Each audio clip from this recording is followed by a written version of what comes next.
અને એવો આ કડી કાળ આવ્યો છે કઠણ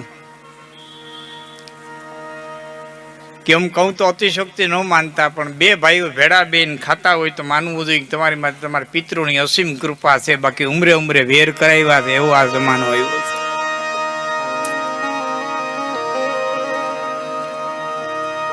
આજે આનંદ, આજે ઉછરંગ, આજે સોરંગા સ્નેહ સખી અમારી ગોઠીમાં, આજ કંચન વિરિહા મેં તો એક પરિવાર આખો જ્યારે સાથે મળી અને સ્નેહથી મિલન,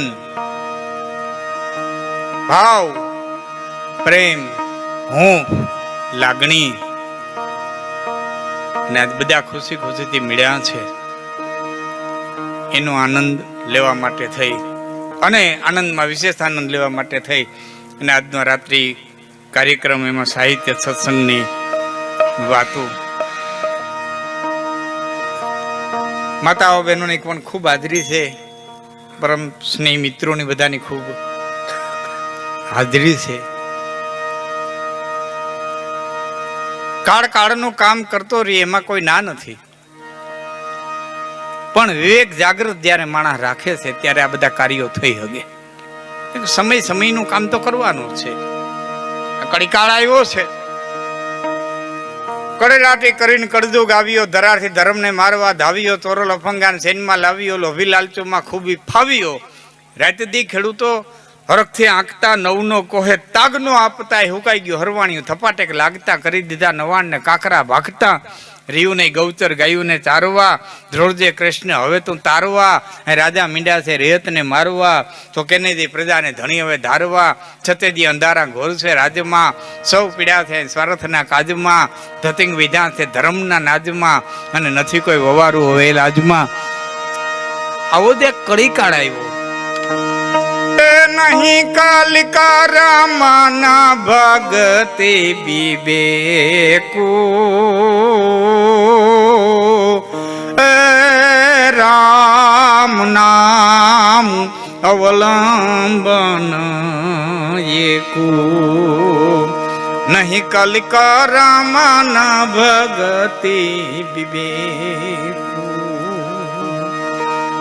આમાં બહુ વિવેક નો જળવાય, છતાં વિવેકને જાગૃત રાખી અને સુંદર જેને વિચાર આવ્યો કે પરિવાર પાછા ફોરેન વ્યા જાય, એ પેલા બધા ભાઈઓ એક વખત ભેળા બેહી અને જમીએ, આનંદ કરીએ. અને આજે વિવેક જાગૃત થયો ને એ જ રામની કૃપા બતાવે. બીનું સત્સંગ વિવેક ન હોય, અને રામ કૃપા બીનું સુલભ ન સોય. આ રામની કૃપા એ, રામની ઈચ્છા એ બધા જે મળ્યા છે, અને વિવેક જે જાગૃત થયો છે, એવા સ્નેહ મિલને, એવા હરખના પ્રસંગેમાં કાંડલીની કૃપાથી આપણે બધા જે મળ્યા છીએ. ભૂકા બાપાનો પરિવાર એટલે એવા એક ગીતથી શરૂઆત કરું છું. 2-3 કડી મેં જ લખી છે, અને આનંદ આપણે કરશું, પણ શરૂઆત મારા શબ્દોથી કરું છું અને પ્રથમ વખત જ હું રજૂ કરું છું.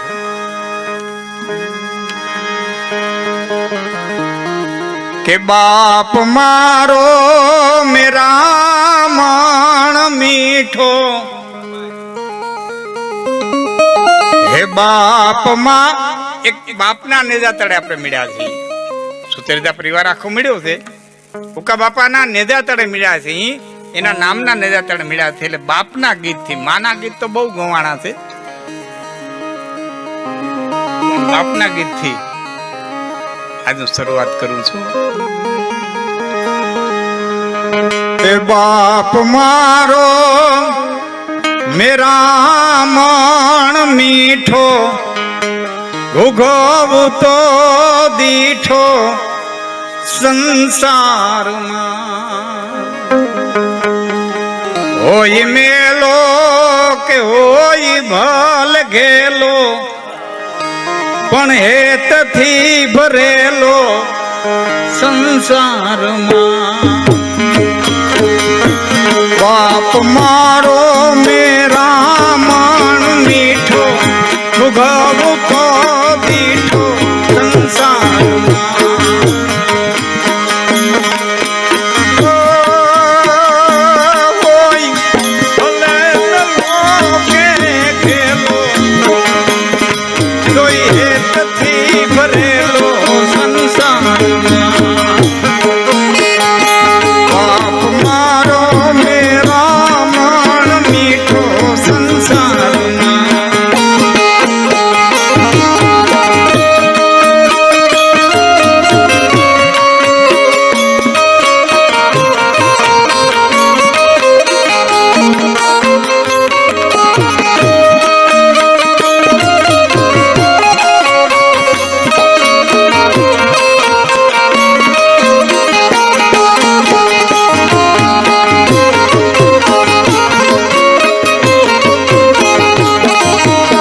ભીડ ભાડીને મને ભણાવ્યા વ્યવહારમાં ગણાવ્યા સંસારમાં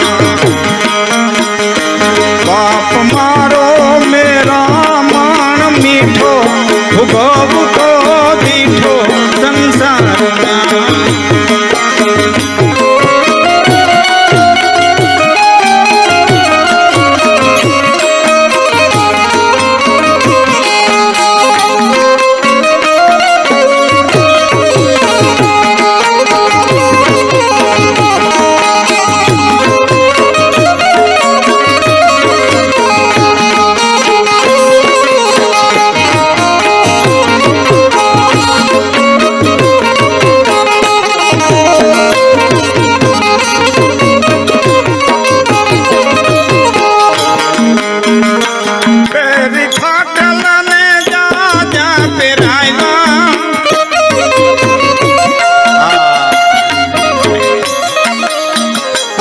ગમે એવા ફાટલ પહેર્યા હોય પણ મારો દીકરો ભણે છે ને બીજા છોકરાઓથી હેઠો ન લાગવો જોઈએ પેરી ફાટલ ને હોજા પહેરાવ્યા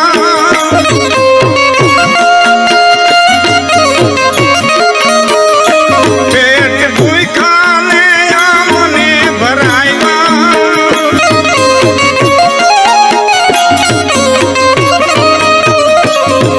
બે બારા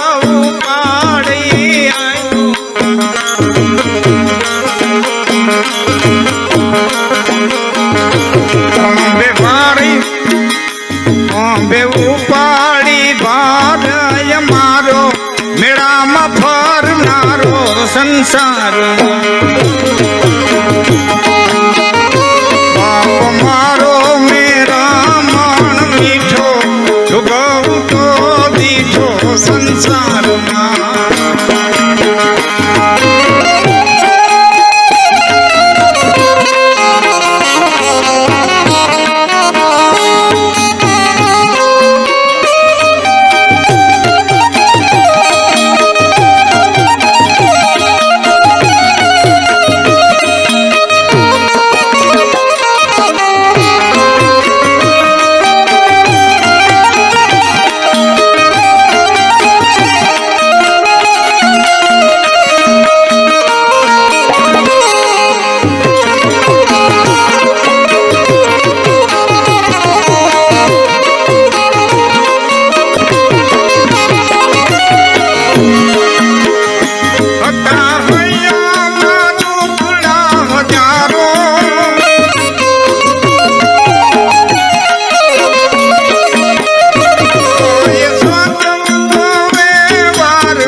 ભોગવતો દીઠો સંસારમાં હોય ભલે મેલો કે ગેલો તો હેતથી ભરેલો.